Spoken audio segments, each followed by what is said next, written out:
Vertigo Recovery Doctor. I'm Dr. Kevin Smith. I'm a vestibular physical therapist, and I'm going to talk about what I would do if I woke up dizzy tomorrow. Now, I'm going to go through a few different scenarios and just kind of talk about, some people may have different resources than others, so there may be a little bit different situation from person to person. I'll kind of address some of those issues, but I'll also go through what would the ideal situation would be if you had access to pretty much anything. So here we are. First thing that I want you to be doing is, if you wake up dizzy, find somebody to help you make these decisions, because vertigo is scary. And when you're in that fear or that kind of emotional response, it's hard to make, clear decisions. And also, whether or not you're fearful in a stressful situation, vertigo is going to increase your stress. It's helpful to have somebody else there with you to help you make decisions as well. Now, once you've kind of called somebody, told somebody what's happening, the first thing to determine is whether or not the vertigo or dizziness you're experiencing is positional. So is it coming on with positional changes? This can help us identify whether or not it's a more serious problem or a not as serious problem. Now, BPPV is the most common reason for dizziness, and that's why I want you to rule it out first. So if you are experiencing dizziness with laying down, rolling over, bending forward, looking up, and your symptoms are lasting less than a minute, typically 15-30 seconds, there's a high chance, a high likelihood that it is BPPV. And what you can do for that is find a vestibular physical therapist.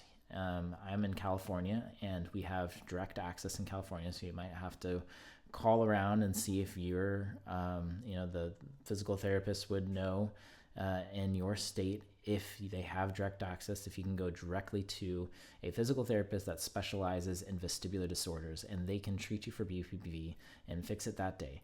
And you want to fix it that day because the longer you have BPPV, the more likely it is to recur again later on.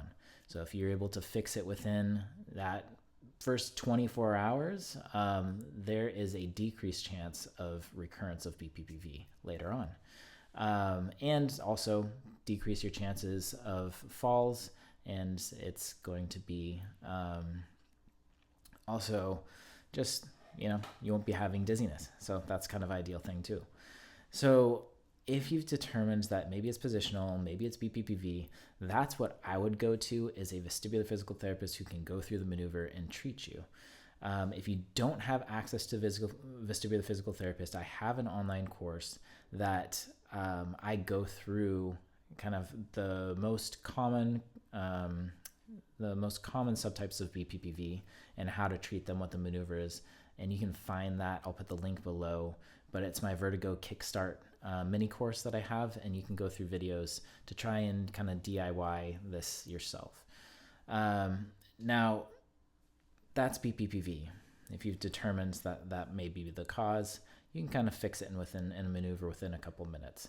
If it's not positional, if it's kind of a dizziness that's lasting minutes to hours, there could be a couple different reasons for that. Second most common reason for dizziness is vestibular neuritis, or inflammation of the nerve of the inner ear. So that is something that wouldn't be necessarily concerning, but it is concerning, but it's not life-threatening, is what I should say. And so that is something you're gonna have kind of constant spinning for hours to days, and it's going to progressively improve. You're going to have some balance issues with it, and you're going to probably continue to have a little bit of dizziness with quick head turns and with balance issues, and you'll have some balance issues as well. So for that, if you have sudden hearing loss, ideally you want to go see and find a ENT who specializes in vestibular disorders right away. See what they would recommend on what the best course could be. It might be steroids, might be an injection of steroids into the inner ear, or the middle ear. There may be medications that they can do to help within the first 72 hours of a vestibular neuritis. So if you're having more of this ongoing constant dizziness, you want to try and find a ENT, see if you can get in right away, to that's the difficult part, is that a lot of these ENTs, they're booked out for months. But if you could get in same day and say, hey, I just started having dizziness, I think it might be this. If I could get in to get seen, get help, this could help prevent chronic issues down the line, or it getting progressively worse. Now, this is particularly important if you have sudden hearing loss with it as well. That could be a labyrinthitis. You definitely want some kind of steroids to help prevent the loss of hearing with it.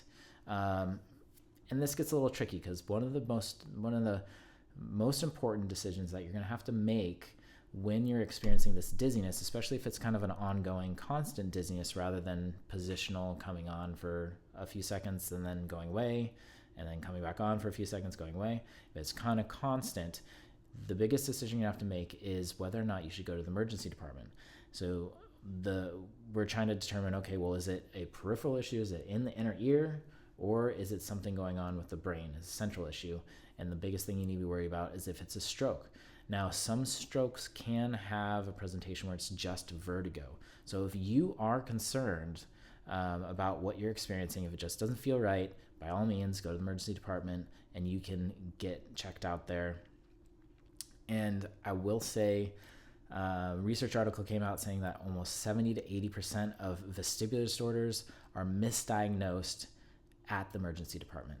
And I'm guessing the reason for this is because they're there to look at life-threatening causes or life-threatening issues. So they're trying to screen out the stroke. Now, if they screen out the stroke, then they just kind of say, okay, well, you got vertigo, and let's have somebody else who specializes in that kind of manage your case.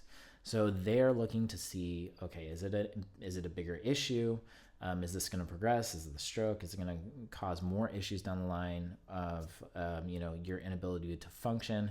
If it's not, it's just vertigo, it's a peripheral issue, go see somebody else who specializes in that, like an ENT or vestibular physical therapist.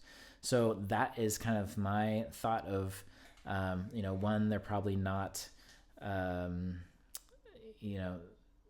educated or specialized in the nuance of the different types of vestibular disorders and really breaking it down. A lot of times people leave the emergency department with just a diagnosis of vertigo, but that's also not necessarily the emergency department's main goal, right? So their main goal is to kind of figure out, at least from my point of view, is it a stroke? Is it not a stroke? Is it some kind of life-threatening issue, or could develop into a life-threatening issue, or is it not? And, from there, you want to make sure that you're taking it into your own hands to go see somebody who does specialize in vestibular disorders if you're sent away from the emergency department with the diagnosis of vertigo and they rule out that stroke. So if I woke up tomorrow with dizziness, first thing, is it positional?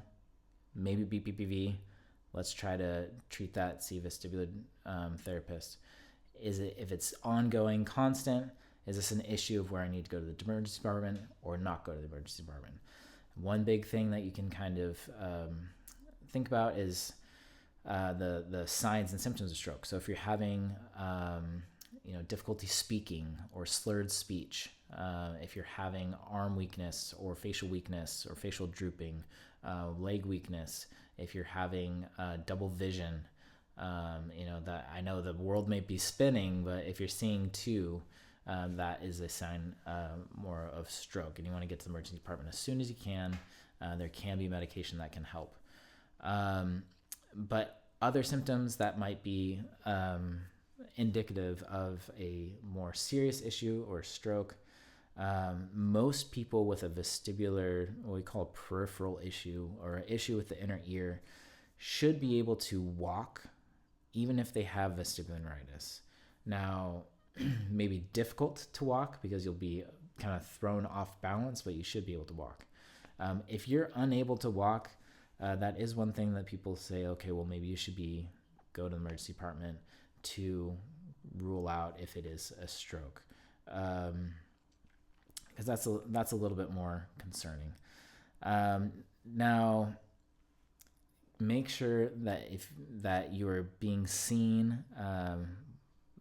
Follow up. If you're just discharged from the emergency department with vertigo, that you are being seen by a vestibular physical therapist or an ENT who specializes in vestibular disorders and getting that follow-up afterwards. I don't want you to just be left with, oh, I had a diagnosis of vertigo and there's nothing else for me to do with it. There are exercises that you can do depending on what is causing your dizziness. Make sure that you get followed up with somebody who specializes in these types of disorders, help you kind of figure out what's causing it. If you need help figuring out what's causing your vertigo, you can download my free ebook on the 5 most common causes of dizziness and how to recover from them. Or I think I titled 5 most common causes of vertigo and how to recover from them, and I'll put the link below. If you have any questions or comments, please feel free to leave them in the section below. But yeah, this is what I would do if I woke up dizzy. Hopefully it's helpful for you to kind of think through, okay, well, what I do. Thanks for watching, and hope you have a wonderful day.